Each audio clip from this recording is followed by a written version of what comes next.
Hello, welcome to Z Explains BG. I'm just watching my two friends, David and Albert, play their daily 9 point match. I don't know if they play daily, but they often play nines. So I thought I'd do a little commentary, maybe play a match later, depending on how I feel. But it's David's on the bottom, Albert's on the top. It's down to a 5 point match because it's 4-4. This is a match score I am quite familiar with. Fans of the channel will know. So let's see. Okay, so yeah, Albert escaped a guy, but David has the better structure because the game's about even before the roll, I think. I bet the computer hits twice here. I mean, it's not great because you're kind of hitting against the stronger board, but does some good stuff. Like White's very flexible on his side of the board, so you take away his building rolls. All right, great shot by David. 3-3. A little unclear how to play this. I think I'd probably build all this structure. Oh, I see. He's up in the race, so he's trying this running approach. Yeah, that's pretty reasonable. Does not get away with it. I'm wondering about that 3-3. Like he's a double shot in the outfield, plus like 6-4, 5-5. So I wonder if about a plan like 13-10 squared, 6-3 squared. Just saying, I can put some good structure together as try to escape later. Albert played it quickly. Maybe he has a good handle on it. All right, so David with a nice 5-5. He's going to leave a shot anyways. So let's see. Does he want his 5 point or does he want to hit black? Yeah, he can't do both. Yeah, this actually looks a little better to me because you get your 10 point and you get to clean up the blot in the outfield or play 13-8 with the last one.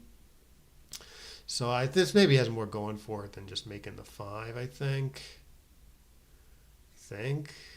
Okay, he goes after the 5 point. Interesting. The previous game was wild. The 4-2 game. Maybe actually, instead of playing, maybe we'll actually take a look at that game after the match. One nice thing about this site is you can download the matches you're watching. Okay, so this is so race is it's David actually up in the race and has these powerful threats. So this is at least a double. He doesn't cube. Yeah, that surprises me. It's probably double take. Like he's got all these great pointing numbers, or even like pick and pass numbers will probably lose his market a lot of the time. Like pick pass dance, like 1-1 dance or something, or 2-1 dance.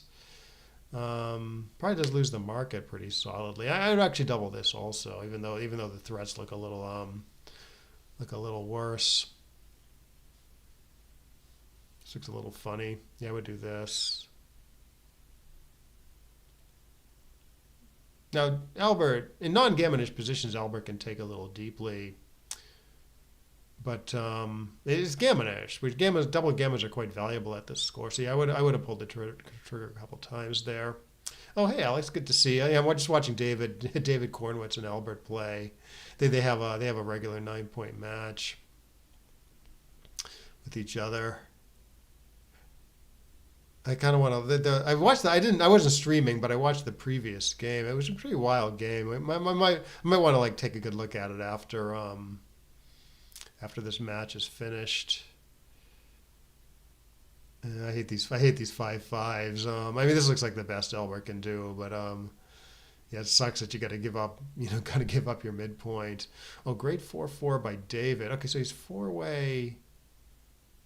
He's 4-way, 5-away. I actually would have thought a little bit about cubing before the roll. Because of this 4-way thing, where you should be like quite aggressive when especially when it's a little gammonish. So this looks like a decent play. 20 squared, 4 squared. Yeah, 3-1. Like now this is a big double now, unless somehow it's too good, which it isn't. But I think it's actually double pass.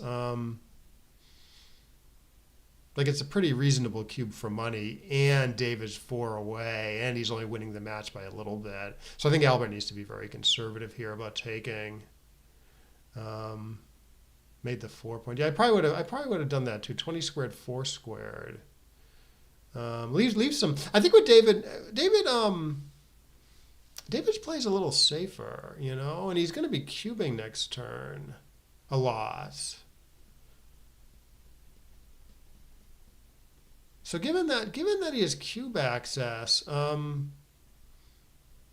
like if making the 4 point is only right a little bit cubeless, it's probably raw and cubeful.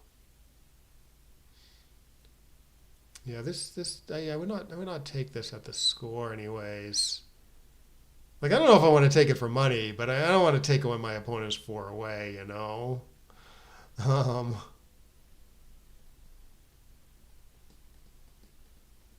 so sometimes I think the match play is harder than money play because you got to you got to compensate for the match score stuff. But sometimes the match score makes things easier. Like if you're not sure whether it's a take for money or not, if it's like I hate to be double, if you hate to be doubled there for money, I mean you can just pass at the score because you know you should be conservative at the score if you understand the score. I'm not saying I'm necessarily right. I mean maybe I'm underestimating how decent Albert's position is, but that's sort of how I think about it. You know, like I know about the size of the score effects for various, for fairly gammonish position. And I think that should be enough to push it into pass territory, given that I'm not sure it's a take for money. All right, so 3-2 from David. Okay, so he can make his 11. I see. Black's up on the bar. What about making the 4 point here? While Black's up on the bar, up the gammons a lot, only leave like that one blot on the 7 point. I probably would have done that. This isn't good. This isn't good. Got into trouble, I guess. Oh, I'm not seeing a play that doesn't leave a direct shot. Oh no, there is one. There is at least one. You can play 9-3, 9-7 if you want. Yeah, so David says he totally messed that up. Yeah, the 3-2. I think you should probably make an interboard point there. Okay, so 9-3, 9-7 is a real play. It doesn't leave that many shots. Only five. There's only 5 shots, I think. Just 5 eights. I'm not sure how that compares to like hitting and going for the gamma. Black's board is stronger, so I think that's why David went all conservative there. It's pretty reasonable.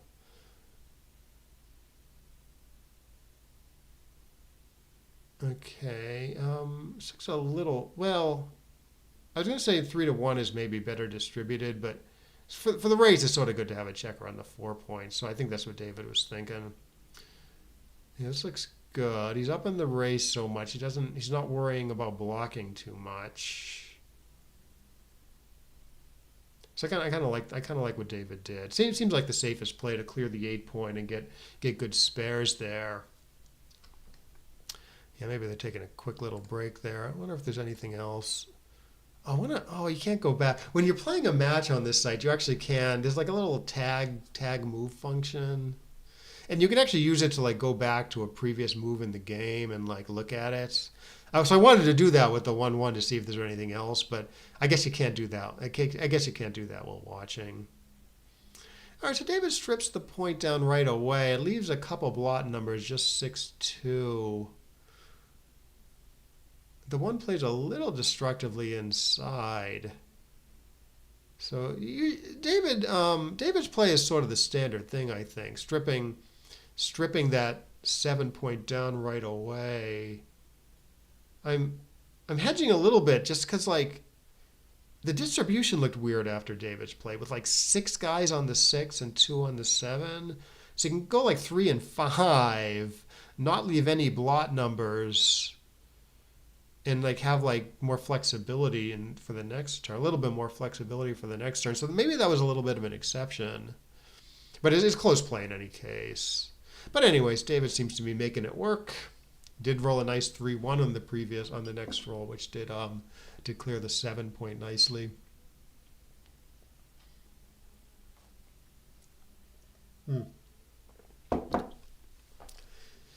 Alrighty, so it's going to be. It's going to be 7-4, so 2 away, 5 away. So let's see how the guys navigate this lopsided score. So yeah, Albert should be aiming to like build up a nice gammonish position and then offer an early cube. Okay, this is sort of the standard thing. I don't think splitting's a play there. Yeah, I mean, this is sort of the standard thing. I'm wondering a little bit about like moving the back checkers instead of making the seven, but I don't know. This four prime looks so good that I would have done what David did. I'm just thinking about it due to the score where David should be playing a little conservatively. All right, 4-1. Yeah, not an easy play. Okay, so he duplicates sixes this way. It's pretty exposed, but he likes the duplication. I'd have to think about that one. Great shot by David. Yeah, nothing else. David has David wins a bunch of gammons here, say on the dances. So he obviously can't cube two-way, five-way because doubling will kill his gammons. I'm thinking about the alternate universe where black danced there. Like here, I mean, like you wouldn't. I don't think you'd cube this for money, but yeah, it's pretty strong at the score, I think.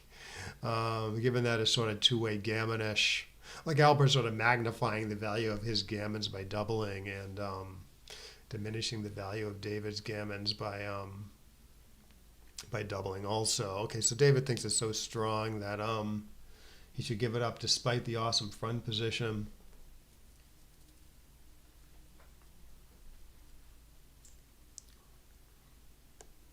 He's got Albert has three men trapped behind that awesome four prime, That'd be a tough one for me. I can't really fault what David did at the score, but yeah, I'd have to take a good look at it. Oh, great shot by David here. Good. Oh, great shot by Albert. These cats can roll. Okay, so now it's four-way two-way. So Albert should even be a lot more aggressive at this score. All right, I guess at the score you can make the 21, I guess. I'd probably play backgammon here, given that black only had a 1-point board. I would have hit there.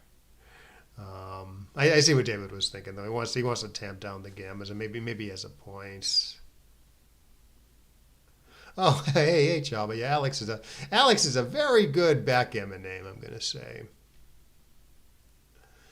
All right, black on roll. Okay, yeah, so it's four-way, two-away. It's not particularly gammonish, so I would hold off here also. It's not particularly gammonish, and like maybe black's winning by a little bit. So yeah, I agree with no double there. Yeah, similar stuff here. There's a little more gammonish now, so you can double it. No way I'm passing this. I think the double is sort of the question there, even at the score. Three men back behind that with nice white structure. Yeah, I actually wouldn't have cubed that. But if Albert and I were playing doubles and Albert really, really wanted to double it, no, I would have gone along with it.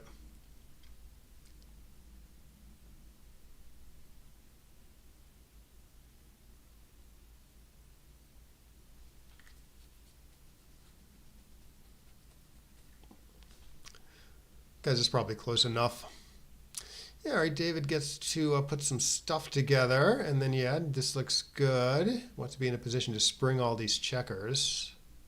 It did turn out to be a little bit gammonish with these four white checkers back. I mean, white has an anchor, but that doesn't mean he's immune to being gammoned. It's probably over 10% here.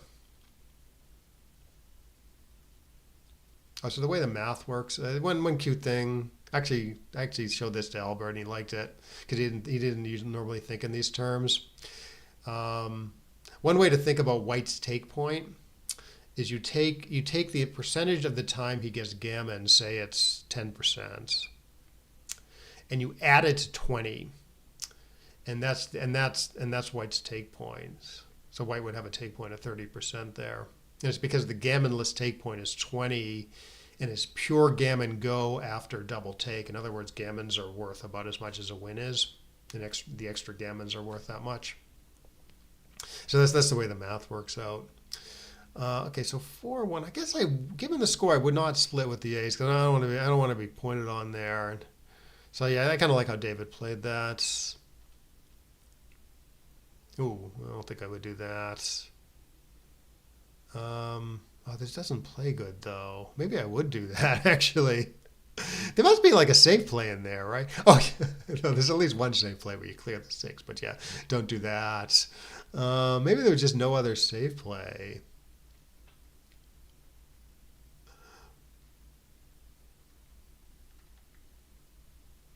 Sometimes when I'm playing for money, no, I wouldn't do this in a match or something.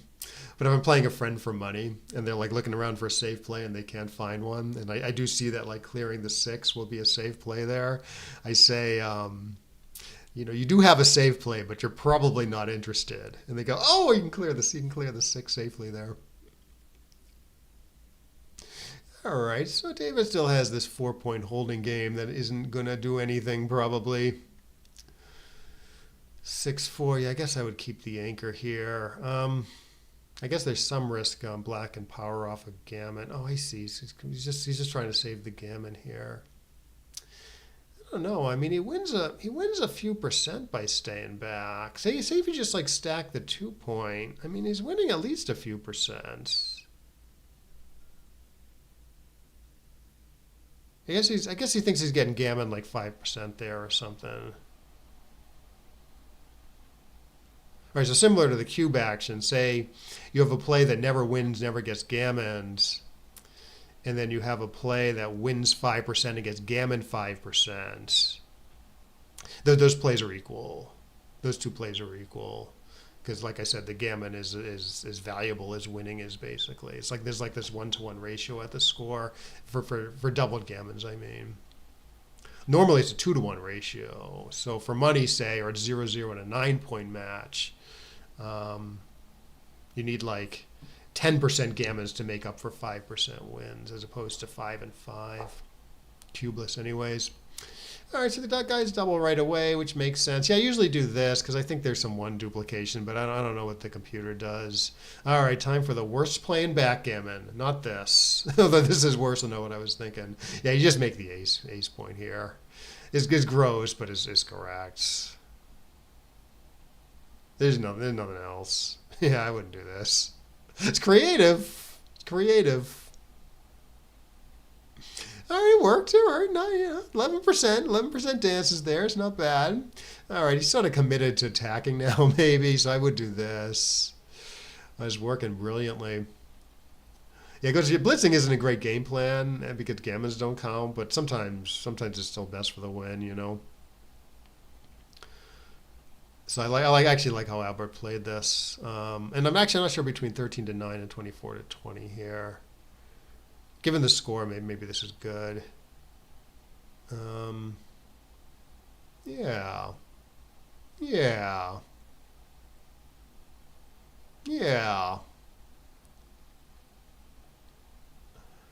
Alrighty, I can just run from the back, okay. Oh yeah, well, I mean, it wouldn't be bad to put a builder on the 9-point, but then you got to forgo doing anything with the back checker. So I like how Albert played that also. All right, David is trying to get back in this. He gets back in this. Yeah, he's doing okay now. Oh, 3-2. What do you do here? 21-10, maybe? 23-21, 13-10? Only it's pretty safe. Only 1 blot. Put some good structure together. David seems to agree. All right, this is not hit. So yeah, 20-8. Yeah, 21-20, 13-8 looks okay at least. Just this 1 shot in the outfield, which David does hit. Yeah, David's been rolling well since he entered. 13-8 looks. Oh no, this is good because he doesn't want to leave direct 6s. Yeah, would have gotten smoked. Yeah, I don't think there's anything other than this. Now I don't know. I mean, if you could hit twice, but there's too many blots, I guess. So maybe just stack the 10 here. I mean, it's it doesn't do anything really, but it's safe. It does that. Yeah, I don't know. I mean, it's well, it gives up the, okay, so it's quite good when you get away with it, but it's still a little compromising because you're giving up the 10-point and obviously leaving a ton of risk. So I guess I would do this also. It's a tough play though. Okay, it looks reasonable given that David has an aversion to hitting and leaving shots here. In fact, I don't. Well, he can play. Let's see. He can play 10 to 6, 10 to 7. That's sort of the best hit, probably. Oh no, actually, this is the better hit because it's sort of a similar number of shots, probably, and it's a bit better structure. So David played that okay, better than what I was thinking, anyways. But I'm not sure how that compares to not hitting. All right, yeah, I would actually pop out here. Get those, not strip down the position, not leave a blot, and try to activate those four back checkers. And it's good outfield control, so I think it's worth the risk popping out there. Yeah, so he sort of got himself into trouble here. So I'm not sure between 6-1, 6-5, or making the 5 point. Okay, he goes with making the 5. See, he took some risk now, right? Seemed like maybe it was less risk before and doing something like just as good. Alrighty. Yeah, who knows? There's probably a bunch of close stuff here. Yeah, this leaves the back checkers a little far from home, though. So I might have left the spare on the 8 point. But like I said, it's probably all pretty close. Yeah, these guys are playing casual time format. I'm a little surprised they're not taking a little more time on some of these decisions. They do. I think they do actually have a wager on the on the match. Not a lot of money or anything, but I think they do wager. Oh, and I think actually they do something interesting. They have one bet on the winner of the match, and they have one bet on the PR winner. I don't remember what the stakes are, but it's probably, I think that maybe the winner of the match matters more. But I think Albert's the more experienced player, so I think he gives David a little bit of a little maybe one or two PR or something when they do the PR bet.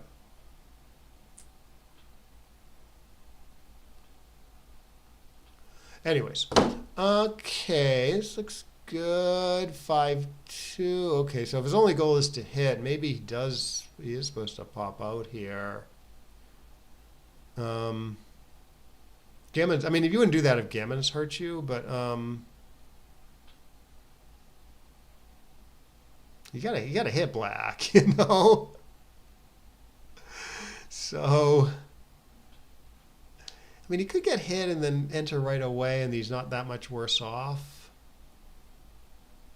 It's like, I kind of do want to try this. It's a ton of shots, though, as opposed to 0, you know? Well, that's wrong. Yeah, you can just leave, let's see, 8s and 2s. Actually, 8s and 2s are well diversified, so it's not that many, it's maybe not that many shots, because three of the 8s contain 2s. So let's see, it's 12 and 3 more. It's only 15 shots. It's probably worth it. Okay. Looks like maybe he left a shot at some point anyways. Backgammon handicapping, yeah, exactly. But whatever edge Albert had on David, I think David's been improving, so the edge is like degrading a little bit. Albert studies a lot though. So Albert's improved like tremendously. It's pretty steadily too. A great shot by Albert to seal it up. Yeah, let's actually download this and take a look. I'm really curious about some of these decisions. I think we'll start at the 4-2 game, because that's sort of where I started watching. And it was just like it was a wild game with like so many tough decisions. So yeah, okay. So the PRs are about in the ballpark of what they should be. I mean, the decisions though were extremely hard though. Like I would be fine with a 4 there. Okay, so let's go to XG.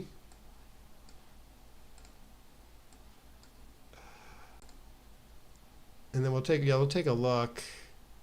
It must be the Al to start his name right. Yeah, people do call him Al actually. Never Alex though.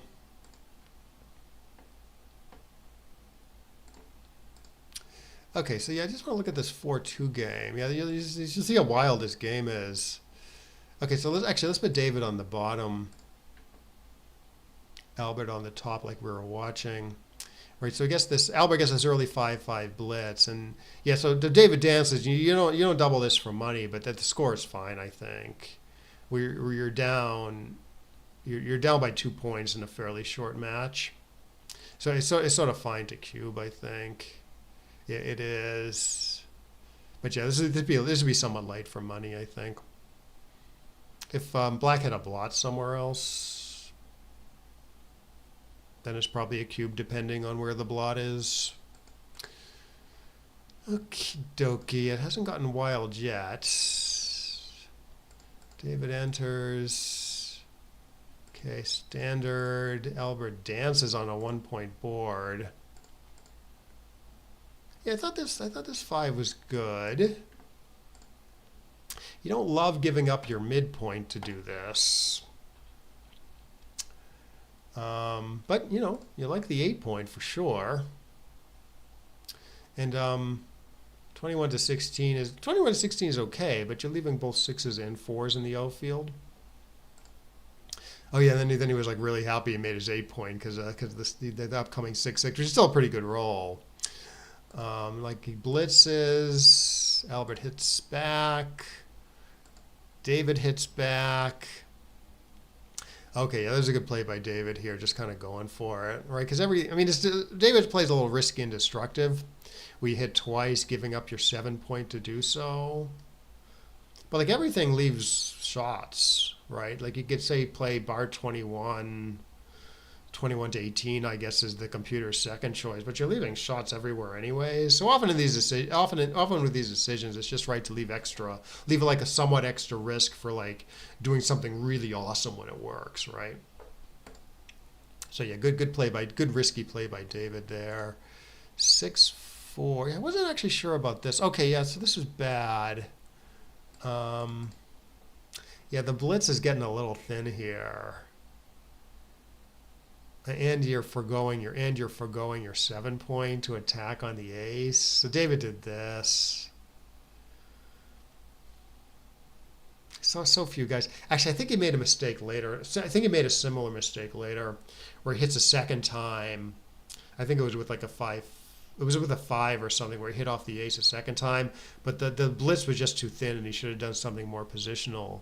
So what the computer wants to do here is this sort of lock up a better position, play with a little less risk, while you have 4 checkers back and the blitz is a little thin on the home front. In other words, there's not a ton of checkers there. Ready to close them out. So in some sense it's thematic because David is blitzing. So it is thematic to hit the second guy, but it's just not good here because of the reasons I said. Yeah, it was here I thought. No, it wasn't. No, it wasn't here. No, I like this. Okay. Yeah. So the play is okay. So you make the 8 points, and then you can either make the 3 points, or you can make the 1 and then split. Obviously, you'd run the 3 and not the 1, but the computer is valuing splitting to the 18. So in other words, the computer slightly prefers this to this, but it's David's play is good too. But no, this wasn't the play I was thinking of. There's something else I think coming up. Okay, so 1-2, yeah, no choice here. 6-4, okay, so nice hit here. A 1-5, yeah, this was tough. Let's see. Oh, I see. Oh, yeah, I think maybe I can't remember what I was thinking at the time here, but yeah, Albert apparently makes a nice play here. It's risky as hell, right? Giving up that second anchor, but duplicating 2s everywhere, including in the backfield, and keeping his home front in good shape, and getting some decent flexibility for the future. Yeah, I don't know if I would have found this play. Like you can just kind of play solidly, right? 8-3 isn't bad, but it's not like horrible. And then you hope to run from the 24 next turn, but it's a little tough to roll. It's a little tough to play next turn if you don't roll exactly a 3 or a 6.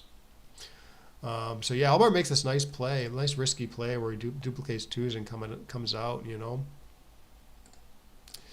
And then 2-1. Yeah, I thought he should hit outside here. Yeah, I did sort of a non-standard thing here. Okay, so I'm sorry, this is the original position, right? So he rolled a nice 2.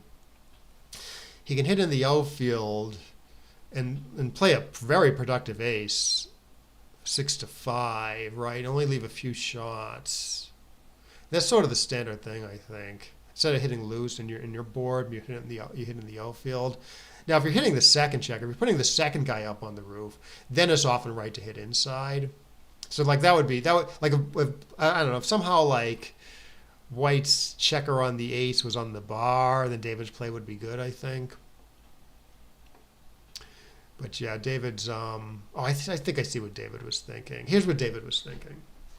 He was thinking, okay, if I hit outside and play 6 to 5, say, White's 4s are really good because he's making a second anchor. So he wants to. He's taking on extra risk in order to deny White the second anchor, and on the misses, it's like tremendous. It's much better because he gets to make the 4. But yeah, it's just not worth the risk, especially because okay, so you do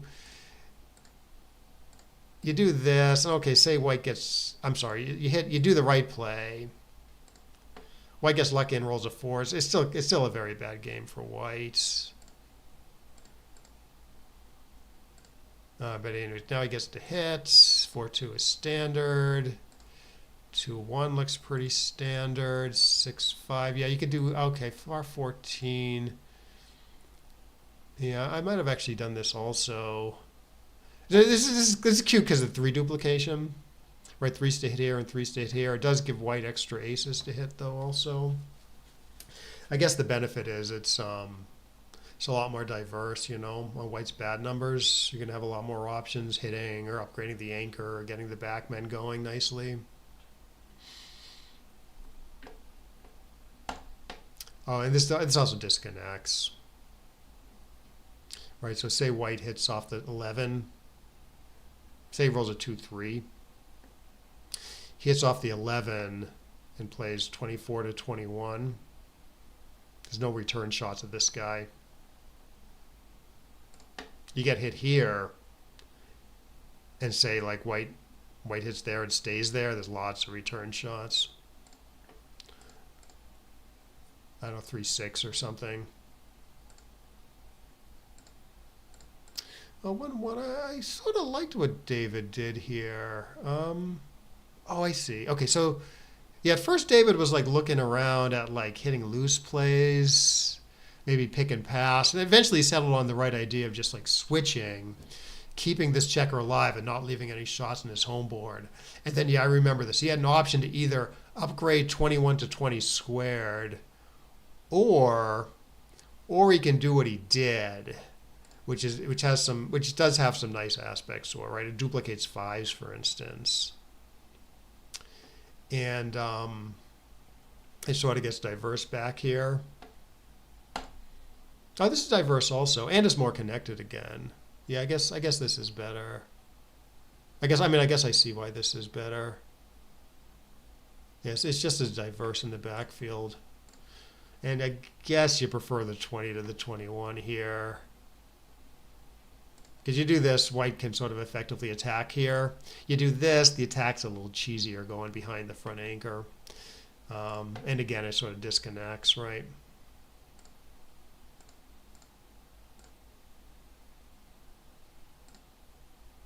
Yeah, this is a tough play too. Look at this. It's like every play is like tough. Right? He can either enter on the point he wants to enter on and hit 6 to 5. Like so. Great upside on the misses, but it's a lot riskier. It's a lot riskier than what he ended up doing. Turns out the plays are pretty close. You know, there's sort of arguments both ways, right? You hate the guy, you like the safety here, but you hate the 3 guys on your 24. You know.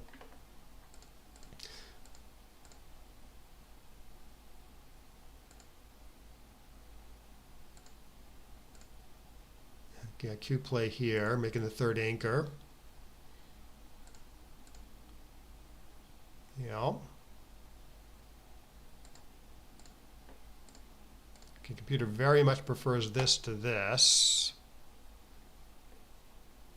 Again, I think it's preferring the 20 to the 21. just because it's better for white to attack here than here. I mean, I guess that shouldn't be surprising, but yeah, sometimes you want the back point as opposed to the forward point if you're playing like some deep anchor game.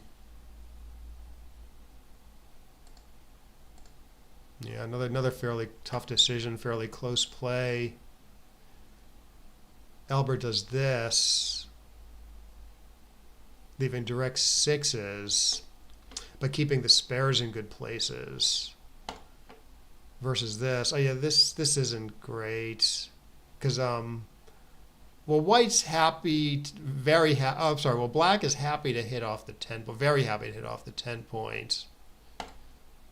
He's still like a little happy to hit off the 5.2, right? So the risk isn't so much more after this play than this play. I mean, it's there, but obviously you don't like this third guy on the 3. You want to keep that checker alive for hitting off the 4, making the 7, or just playing flexibly in the future. So good play by Albert there. He does get to hit. Oh yeah, this is the 5 I was thinking of, where David's blitzing, right? He's thinking blitz, blitz, blitz because I have the stronger board and I get to hit 2 guys. And normally that would be good, but the problem is it's super thin, right? 5. Say you do David's play, you still got 5 checkers back. It's hard to cover this, very hard to cover this. And you're leaving, you're hitting off a low point and leaving a shot in your board. So you want to do something a little more positional here rather than hit the second guy. So sort of a similar area to what we looked at before, where David's thinking blitz, blitz, blitz, but you got to take a step back and say, okay, there's a decent positional option. The blitz is a little too thin. I should go with the positional play. These plays are not easy though. If he was hitting the second time off like the 5 point, he would do it. But yeah, hitting off the low points, it's not so good. 4-3. He does eventually get to make the ace. Yeah, here. It's surprisingly close. I would have made the ace in a second.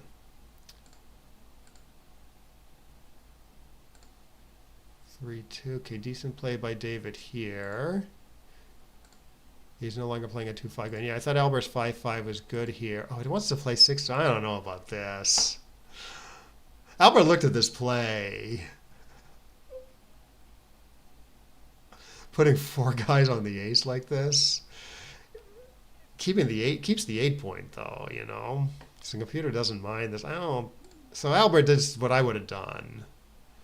Give up the 8 point, but sort of keep the checkers a little more alive. Keep better spares on the 6. I don't know. Is the computer wrong here? And then I guess there's this other play. Keep the guy, but then this is wrong. Let's appeal this decision. See if the computer changes its mind. Okay, change its mind a little bit. Rollout probably makes this more correct. But it still thinks this is like pretty close. Yeah, I would never have done this. I would have done this in a second. Oh, it stays. If we had a lot of tough decisions so far, it stays tricky. Believe me. I mean, this I guess is pretty clean. This is pretty clear. Yeah, because you want to put. So you could. I mean, it's not. It wouldn't. Absent the blot in the outfield, it would be okay to do this. But because of the blot's in the 10 points, you want to put direct pressure on the blot by making the 16. Okay, Albert gets a nice 4-1. Yeah, look at this play. I sort of, when I was watching this, I sort of dismissed 16-14 pretty easily. Because it's a quadruple shot in the outfield. So I was thinking 6-4 was better than 16-14. I don't know if David actually took a look at this. But it's not super dangerous because the only direct shot in the outfield is 5s. Obviously, there's some risk back here too. But the computer's saying the loss of with all this contact left, the loss of this board in a way that is like impossible to put back together anytime soon is worth the somewhat problematic risk here. So I can buy it. I mean, 6-4 is like really horrible.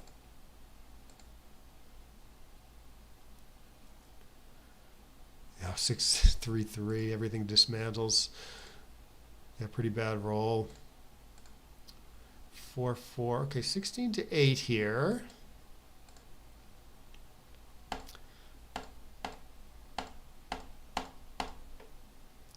Let's see. So,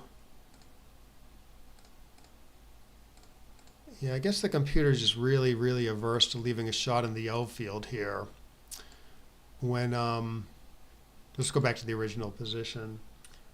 I was thinking possibly might have been some play that leaves like a blot in the outfield because White's board is so weak, but White's really is going to have trouble playing safely for the next few turns. I guess you don't want to leave him. You don't want to leave him a direct here.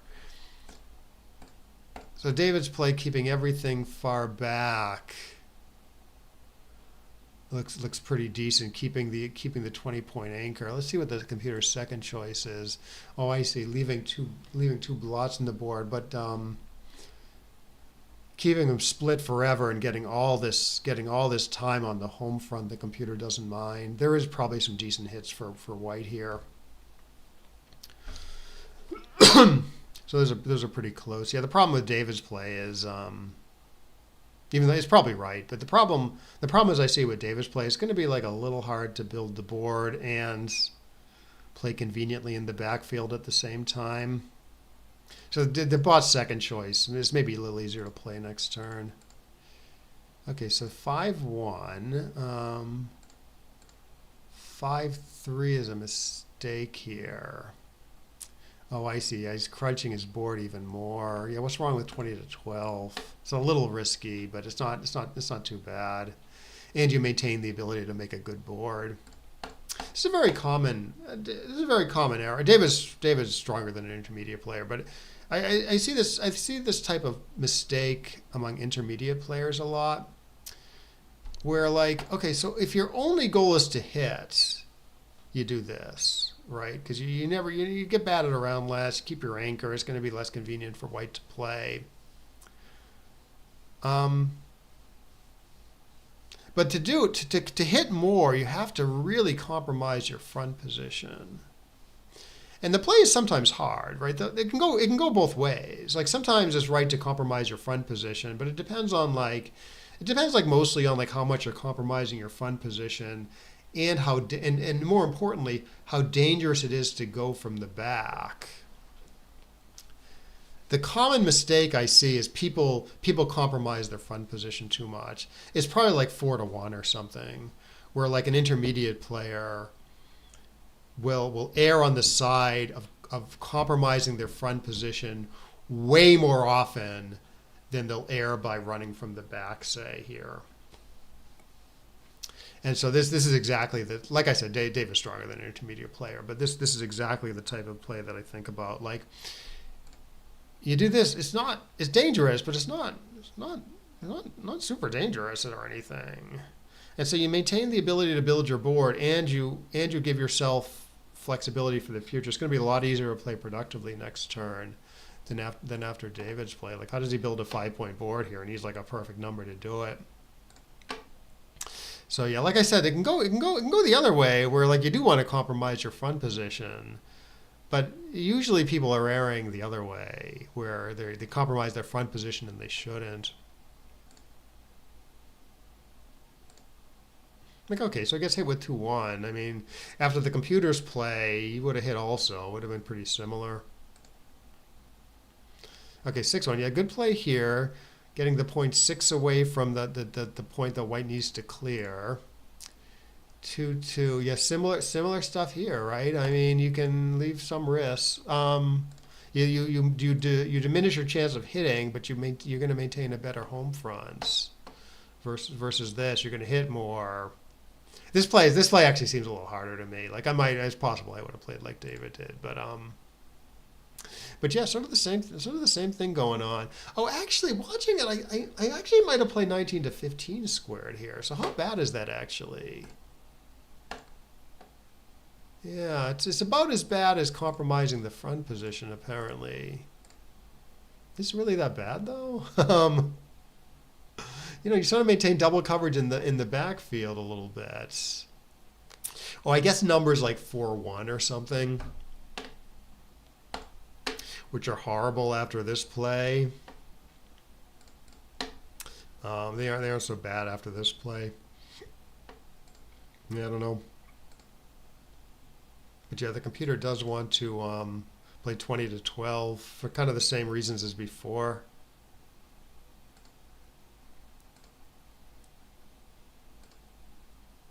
Okay, decent 6-3, 1-1. Okay, so David goes all the way back, stays all the way back here with this 1-1, which the computer does like. I was wondering a little bit. I guess the computer's going to hate this. Oh yeah, nice seeing you, Steve. See you around live sometime. I was actually wondering a little bit about just playing like 20 to 18 here, because it gains pretty big on a number like 6-2. Like obviously you don't like getting hit with fives though. So how bad is that? And it still works fine on a number like 4-1, Not 4-1, but like 3-1, say. Yes, I guess white has so much trouble playing safely here if you just do this. You don't want to give him the direct fives. Okay, but what about... Okay, so this is the initial position. So I want to look at 20 to 18, say 3-1. 20 to 18, 3-1. Or 20 to 18, 4-2, say. Yes, pretty bad, but not ridiculous. Yeah, I was wondering about this. So it gains on some stuff like 6-2, but it loses out on all fives. All right, so let's see. Albert gets this 5-2. David dances. Albert comes home. David misses. Yeah, I thought David made an okay play here, just sort of saving the gammon mostly. Like if your only goal is to hit and you do this, not this. I guess you do this. Staying back, so you get a double shot on 1-1 and a single shot on 2-1. But yes, you're paying some gammons and winning hardly at all, Like you're paying gammons because you're getting hit there with a number like 3-6. Or even like 2-1. I mean, black rolls 2-1. Maybe you're happy you stayed back, but you're getting gammon more because you're getting hit there. Anyways, David does save it. Okay, so this is the 4-4 game. So this is where we came in. 5-2. This looks pretty standard so far. All right. Yeah, the computer's a little averse to splitting here just because of these big stacks on the 8 and the 6 points. So the computer wants to go all out for the offense. Okay, hit twice looks fine. 6-4. Okay. Great shot by David here. Okay, yeah, this is where I think David missed some cubes coming up. Yeah, not here. Oh, the 5-5. Yeah, I remember this. The 5-5. Yeah, David's play pretty solid looking, but you're forgoing hitting and you're leaving 5s and 7s to hit. So I assume the computer wants to do what I wanted to do. Yeah, this or this maybe. Yeah, similar number of shots, but you are hitting. You're forgoing the 5 point obviously, but I don't know. Hitting, keeping white contained is pretty important. Putting them up on the bar is nice, and you get to keep your 10 point this way. So either that or this would be fine. Okay, 4-2. Yeah, and then shouldn't he double this? Yeah, double take. Yeah, it seems this like I don't know. This seems like standard to me, right? You're up in the race. Contact favors black. Got some crushing. Definitely has some crushing stuff, including a lot of like pick and pass numbers, which are pretty strong. So yeah, Ben Albert apparently has enough to take. Like I would have been a little less sure about the take. Okay, but I guess he got a decent pick and pass number. 1-1. Apparently, he doesn't like Albert's play. Now, the equity, it says it's like a big equity difference, but it is really not, conceptually, anyways. The reason for the big equity difference is the computer sees an upcoming cube, and it thinks the cube is like a lot more efficient after this play than this play for some reason. And so that sort of adds to the cubeless equity difference that is showing here. Like cubeless, it's actually quite a bit closer. It's just like when, it's like I don't know if this is I don't know if everyone wants to think about it this way, but I sometimes think in the terms of like, okay, so the closeness of the take-pass decision, that determines how much value you're getting from the cube. Like the closer the take pass decision is, the more valuable the cube is. So it's like when you give your opponent like a more efficient cube, in other words, the take pass is going to be a little closer. Like not only is that good for the opponent because the cubeless equity is higher, but he's getting like more value from the cube there. So it's sort of like you're gaining twice when your opponent like makes a slightly bad play and gives you a slightly more efficient cube. If that makes sense, you're sort of getting equity on two fronts there. You're getting cubeless equity and you're getting extra value from the cube, and that's what's going on here. So cubeless, it's like wrong by 0.06 or something, and cubeful is wrong by 1.15. Right, so apparently what the computer's trying to do here is just staying a little bit out of harm's way, right? It comes up to the 21. There's all these strong pointing numbers. What Albert was thinking was the 8-point stripped. So for instance, black rolls 4-2 here. 4-2 is duplicated actually. Say black rolls 5-4 here and makes the 4 points. White gets a direct shot at the 8-point because the 8-point is stripped. So white's putting pressure on the 8-point by stepping up with the 1. So that's what Albert was thinking. But the problem is black wants to attack, so you're getting attack more there with the 3 builders. It's more convenient to attack on the 2 than the 1. So that's why the computer wants to stay back a bit and do this. It could be a good double in any case. But yes, it's stronger here. And he gets a cash next turn.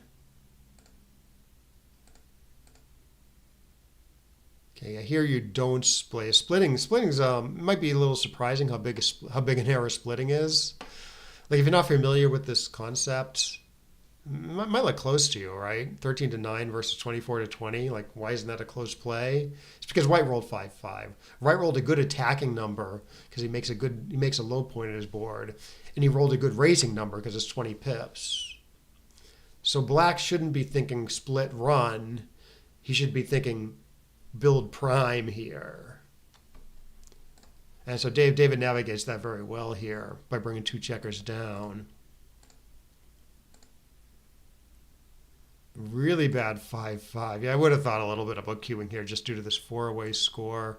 Yeah, 4-4. Okay, yeah, no, Alex had this correct. Yeah,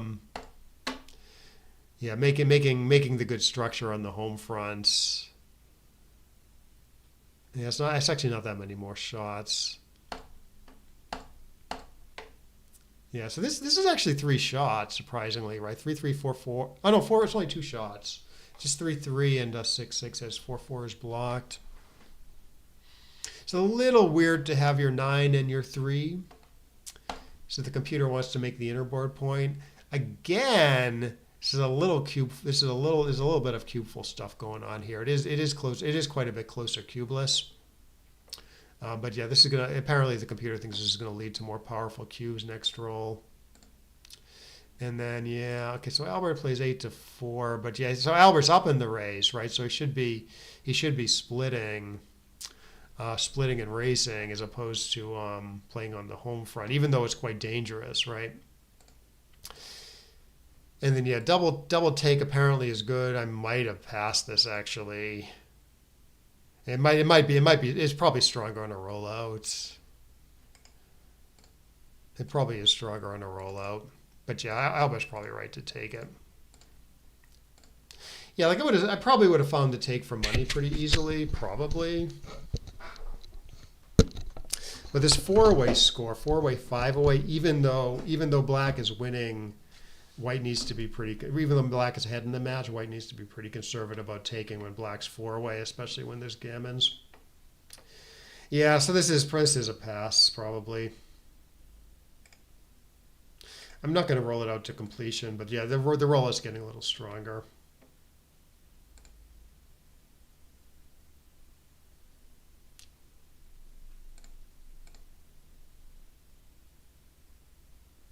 $24 to 18, 4 to 1 versus 24 to 21, 8 to 2.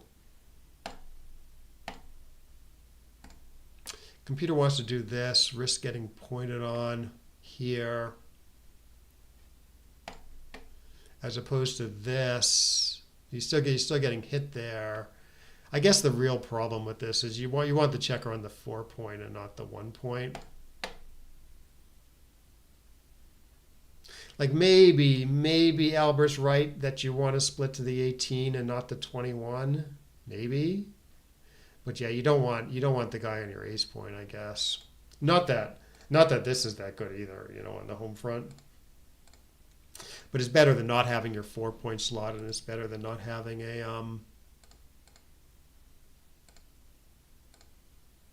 yeah, so it's better. You want the checker on the 1. Yeah. Oh, then the 3-2's coming up that David screwed up, I think. Yeah. So you either want to make the 5 or the 4. Probably the 4. Yeah, this is a pretty good play with white up on the roof and board in disarray. So David was averse to leaving the return shots, I think. The 7s and 5-6, 2-6, 4-3 is blocked. It's not that many shots. Although 5-5 does hit. So I went with this, but yeah, 9 and 3 still look weird together. Yeah, he's up on the bar, so the inner board point has a tremendous amount of value. And gammons have a tremendous amount of value. David realized it afterwards. He said, "Oh, I screwed up," and yeah, he did. All right, 5-2. Okay, comes in high, makes the ace, makes sense. Yeah, this was a tough play too. I mean, maybe I would have found this, but I don't know. I mean, David's play is obviously quite a bit safer, and the structure is pretty decent still.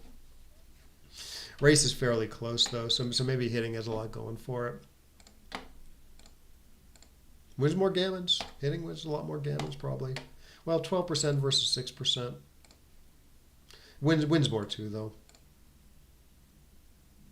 Good roll by Alberts.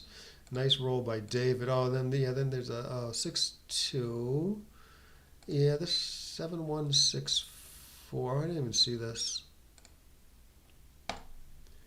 Yeah, David did this, and I was like, well, maybe 3 to 1's better. Maybe not this. I was thinking, what was I thinking even?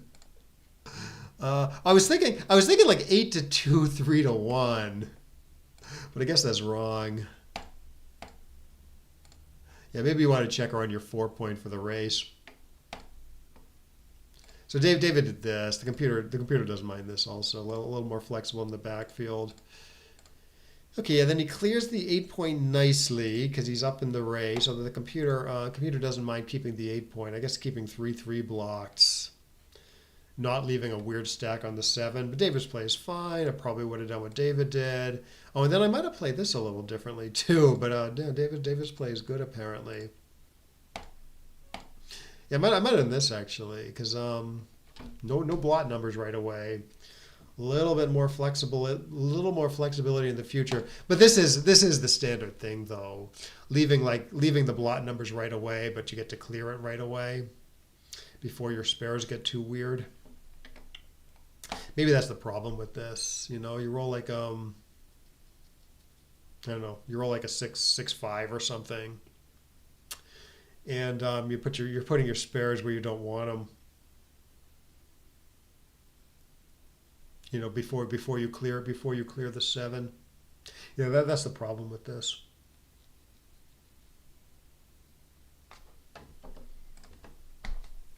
Meanwhile, like you're clearing at a time when you haven't stacked your low points too much.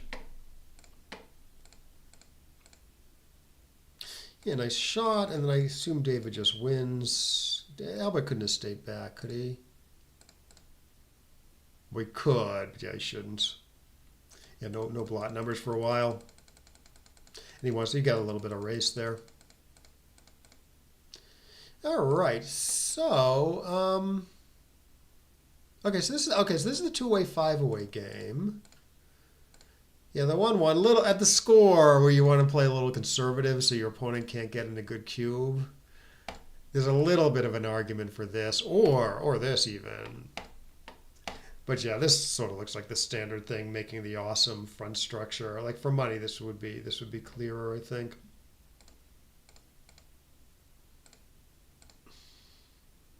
Okay, 4-2, good. Okay, yeah, this is a tough play. I mean, Albert's plays a little clever. Duplicating sixes. Good building power when you get away with it. I guess you're just pretty unlikely to get away with it, given that David might even hit with fours here. So the computer thinks it's not worth the risk. Okay, gets a good hit. Oh yeah, it's nice. It's even a huge take even at the score. Yeah, this would be pretty. I mean, I probably would have been able to find the take here, but at the score, I mean, I wouldn't. I don't know if I would have been 100% sure about it. Where like after double take, gammas only go one way, and gammas are extremely valuable for white, and black has no recube vig. So a lot of arguments for passing at the score. It's just this structure, this compensation, right, for the attack is so awesome that the computer just scoops it up, you know? Yeah, I can buy it. Like for money, I mean, for money you wouldn't double it. Four-way two, okay, so four-way two-way. Remember what I said about the take point? So you take the amount of gammons that white wins. Apparently it's 27 here. You add it to 20, so you get 47. And that is black's that would be black's take point. So this is a passive is four-way, two-away, and I will prove that to you if you are skeptical that things are so simple.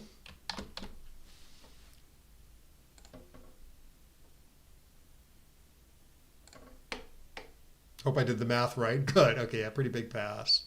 Right, so not that you can, I'm not saying you should be able to determine that you win 27 or 28% gammons here, and that white wins only 44, black wins only 44, but it can maybe help you get a handle on it, you know. Like you can know that the white wins over 20%. You can guess that white wins over 20% gammons here, maybe, and then you might think, it's maybe a little questionable whether black wins in the mid to high 40s or not. So it can help. It can help, especially if you're practiced at estimating gammon percentage. Like my friend Brad says that he's like pretty he doesn't estimate wins a lot, but he estimates gammon percentages a lot. So he's probably like fairly skilled at it. Like I don't do that often enough. Like I don't know how close I would have been here to 27, 28% gammons. But I would have been over 20, you know. I might have been unsure about 30, so maybe I can guess mid to high 20s. I don't know. Anyway, let's go back to the match.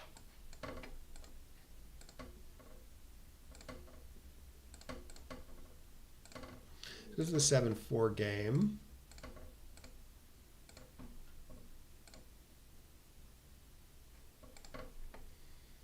Alrighty, well, I think I was still talking about the cube action at this point, so I didn't see this decision, but apparently 13-7 versus 10-4 is pretty close. Yeah, often I do. I mean, the 4 and the 7 often have pretty similar value.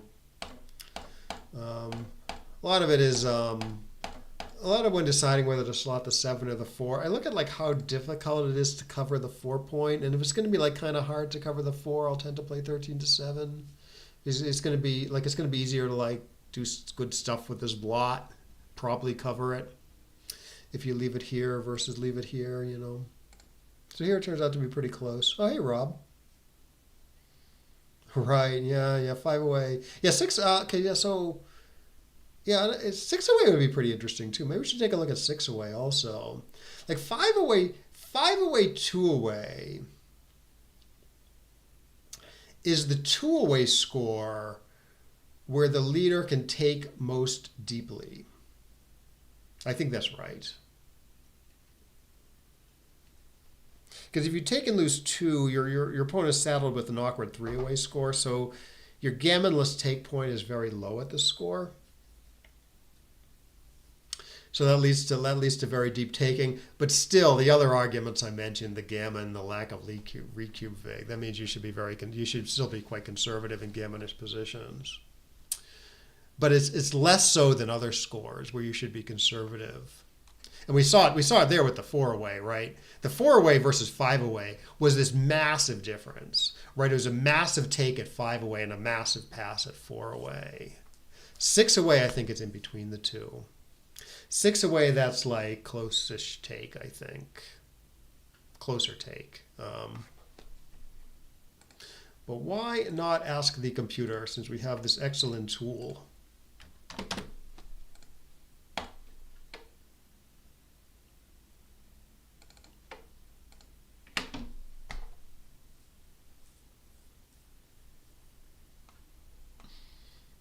.9, I'm going to say.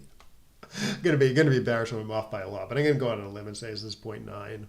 Given that I saw the it's a little easier because I saw the equities from the other scores, but I think I'm sure. Well, it's either a pass or it's a smaller take than at five away, and it's either a take or a smaller pass than four away, if that makes sense. So it's between like 0.9 and 1.1 or something. I don't know. Okay, no, it's not that different than. So I guess I'm off here. It's not that different than five away. It's like a slightly easier take than. It's a slightly harder take than five away, but it's not. I guess five away versus. I was overemphasizing the difference between five away and six away. If I got this score right, yeah. Yeah, so it's like 0.8-ish. All right, so be it. Okay, so anyways, so where were we? We were at the two-away, four-away game. 3-2. What else is there? Oh yeah, that's coming up twice. Yeah, so this versus this is close. I wouldn't do this. Yeah, why wouldn't you play 13 to 11 here? Oh, it's because of the race, I guess. The race lead is so big that the computer's concentrating on escaping with this play. Okay, play backgammon here. Yeah, I would probably hit here also. David did this due to the score, which is a pretty big argument at the score. To play conservatively, to tamp down the gammons because you don't want your opponent to get these powerful gammonish cubes in. So that's why David did this. But yeah, I don't know. I mean, this does lose more gammons, but white has four men back, so I don't know. You don't have to worry about being blitzed too much. All right, yeah, Albert hits with the 6 and does something in the backfield with the 2. I would have played 24 to 22, which I guess is what the computer likes. A little more diverse in the backfield. Yeah, you'd want to. I mean, this is sort of a better anchor if you can make it, and it's better to escape. But yeah, the computer does like the diversification a little better. Yeah, I wouldn't have played 13 to 11 here. All right, Dan 6-5. Ooh, yeah, this looks a little funny looking. Yeah, computer wants to do this nice positional thing. Yeah, nice-ish positional thing. Albert goes on this adventure given the score. Yeah, but the anchor, I guess it doesn't up the gammons that much. Yeah, I didn't quite like the double. I don't think it'll be this bad though. White's losing. White only wins 46. I would have thought White was a favorite here also, Albert. But I would have been, able to hold off here. White's losing. Really? I mean, black has the better structure for sure. With his nice little 3 prime, 3 white men trapped. And then, okay, so 6-2. This wouldn't be obvious to me. Okay, yeah, making the ace is okay. Yeah, making the ace is probably better with white up on the bar. Okay. Albert was looking at this 3 prime and saying, oh, I want to prime these 4 checkers. But apparently tactics prevail there. 6-3 pops out. Can pop out the other way also. Okay, 2-2. Oh yeah, I probably would have done what probably would have done what David did also. Yeah, loses fewer gammons. Doesn't win as much. Yeah, this wins a little more contact back there while down in the race, and decent builder on the 11. But yeah, you're getting hit more obviously because this is a 0 blots, 0 shots. 4-2. Okay. Put some offensive structure together. 6-2, yeah, nothing worth thinking about there, I guess. Okay, so the computer does want to pop out here, leave some shots versus 13-6. Again, I think Dave is thinking about the gammon a little bit. It's pretty close. Okay, oh, Ralba gets this nice escape number. Yeah, again, you probably 21-20 wins more. Maybe not. It's not even on the radar screen of the computer. Yeah, so you can, for people that don't know, if you want to look at a play and it doesn't show up on the XG list, you can right-click here, add a move, type in 21/20 space 6-5, say. I'm sorry, that's not a valid play. So right-click, add a move, 21-20, 8-4, say, and then it'll pop it on there. It wins slightly more, but yeah, you're getting hit and pointed on some, and you're paying extra gammon, so that's really bad at the score. Yeah, 13-5, boy. there's no safe play other than clearing the 6, which is ridiculous. Second best apparently is this. Clearing the 6 would be really bad, right? Yeah, 1.2 or something. Oh, some people would probably do that, right? Because they're overemphasizing.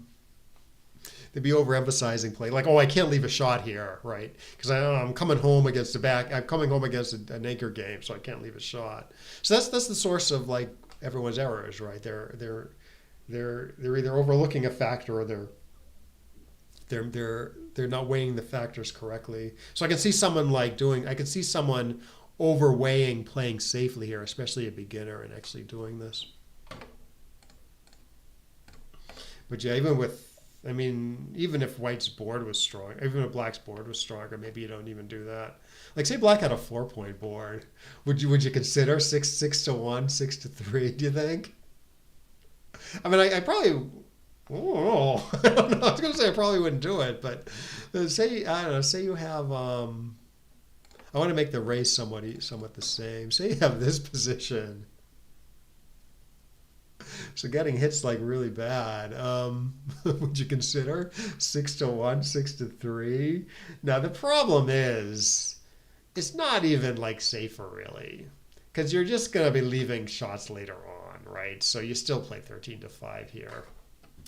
Yeah, that's the theme, I think. Yeah, that's not ridiculous now. I mean, it's pretty bad still, but it's not crazy.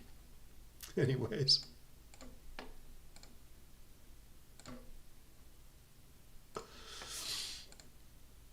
All right, so that awful 5-3 got away with it though, right? And then he gets to make the point, so it's not too bad. 4-4, K, 4-3, K. This, oh right, 6-4. Yeah, I wasn't sure about this. Okay, computer actually wants to run with one guy. Gets gammoned a little bit. 1.6% apparently. Albert's play, David's play never gets gammoned essentially. Oh, it still wins the race. That's why. I see. Yeah, I didn't think the race would be this winnable, but yeah, it's pretty reasonable to run up in the race. Not up in the race, but not completely dead in the race. Yeah, best the computer wants to sort of maintain both game plans. Maybe hit, maybe win the race.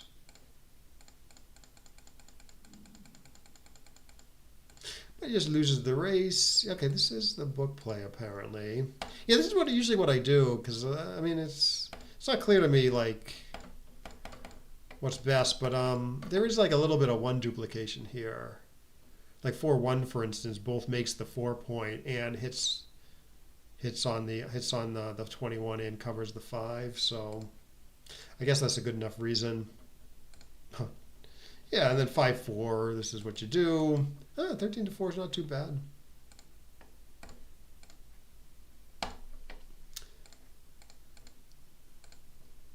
Yeah, and then Albert sort of committed to blitzing once he made his ace points. Seems to be going well until it doesn't. Yeah, great shots. Okay, it doesn't want to hit here. What's the play? The 9 points. Yeah, I guess similar number of shots. Keeps the 8 points. Apparently it wins the same amount of gamma. I mean, the gammas don't count here, obviously, because it's doubled, but apparently the computer thinks that this wins the same number of gammas as this. That seems weird to me. Yeah, this is quite a bit of risk, though, right? 3 blots, three exposed blots in the outfield, 1 more in the ace point, as opposed to the computer's play, which is just one exposed blot in the outfield. Anyways, Davis trying to punish that play. I thought he made an okay play here. Oh yeah, yeah, I wouldn't have done this. This is sort of a standard thing in the early game to do this type of thing, but against the 4 point board, it's pretty questionable. So David pretty reasonably makes a solid play that builds some structure. Yeah. So for people who don't know this play, it might be worth going over because it'll come up for you. Not necessarily in this exact spot, but like say white rolls, say white makes a weird like 4-3 play on the opening roll and black rolls a 3-2 even. The right play is to hit twice. So you don't get this a lot on the second roll of the game, but you might get this on like the third or fourth roll of the game a lot. We have these, you're leaving you don't love leaving a double shot obviously, but you get away with it is tremendous. Get to fill in these awesome points. It's not, I mean, it's just still a lot of risk if you do this or something, This is a double shot kind of anyways. And, you're fighting for your good points. If you have to give up your 8 point to do it, you maybe don't do it. I'm not sure about that, though. 4-3 like this, then 4-3 for black. Hitting twice seems pretty questionable here. So maybe there's some like hidden split play or something. Just because it gives up the 8 point. Although there's 13-9, 8-5 with some 5 duplication, but somehow I think the computer doesn't like that. Let's see. I just want to remember that. Yeah, 24-28-5. Oh no, it still doesn't mind hitting twice. It does like this best. Doesn't mind this either. So 13-9, 8-5. I feel like I've done stuff like this before, and the computer dings me. Like to me, it's kind of attractive because it's good builders, and like the 5s are duplicated, right? 5s hit here and 5s hit here. Somehow the computer like hates this play though. It wants to do this instead, which looks funny,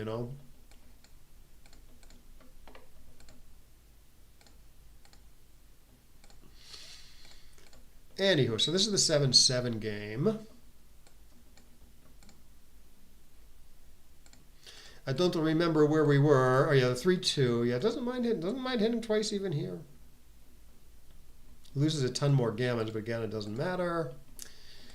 Okay, so 1-5. Okay, so hit in 11 to 6. Yeah, that makes sense. So as not to give white sixes to hit back. 3-2. Yeah, this is pretty tough play. I mean, I guess I ended up liking what David did, but this is tempting. Get away with this. You can build a lot of nice structure, and you take away white's roll. You know, it's pretty risky against the stronger board and all those blots, though. And you're giving up your 10 point. Oh yeah, decent play by David here. Yeah, at first for some reason I thought like 10 to 7, 10 to 6, but yeah, that's bad compared to David's play. Right, it's like strip 10 points, stacked 6 point, and like as many shots as David's play probably, right? So yeah, David's play is definitely better than what I was thinking with the hits. But yeah, the computer doesn't mind this also, or this or whatever. Just not giving white any shots while white has the stronger board. Hitting has its merits though. Did not work. 4-1, not much choice. 6-4. Okay, he pops. He should. Well, I thought he should pop out here, but no, it's just very close. It's all stripped here. But yeah, I guess the computer's like pretty averse to being hit out there. Oh, it's gonna be interesting. So after, yeah, I'm interested in the play where David could hop out later, leave a bunch of shots in the outfield against a 5-point board. Okay, so 10-5, 6-5. Oh yeah, here.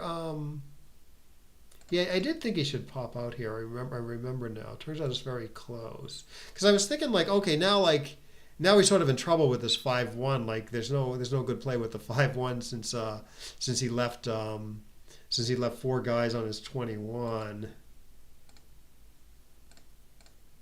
So David pretty reasonably makes the 5 points, leaving a direct 3 shot. Computer doesn't mind popping out again, leaving a double shot in the outfield. Oh, I probably wouldn't have done this, but I might have ended up doing this too, though. Yeah, everything's pretty close there. I'm a little surprised popping out's okay though. Into a double shot out there, not building the board. I guess everything is just sort of bad, you know. So computer's saying like this is arguably least bad, given that it keeps the outfield structure, slots the good point, and gets flexibility in the backfield. Yeah, I definitely would not have considered this though.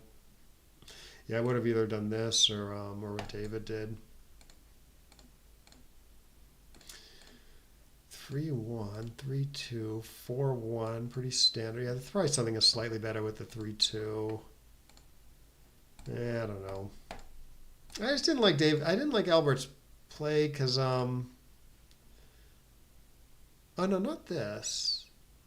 3-2, 16-13. No, this looked fine to me actually.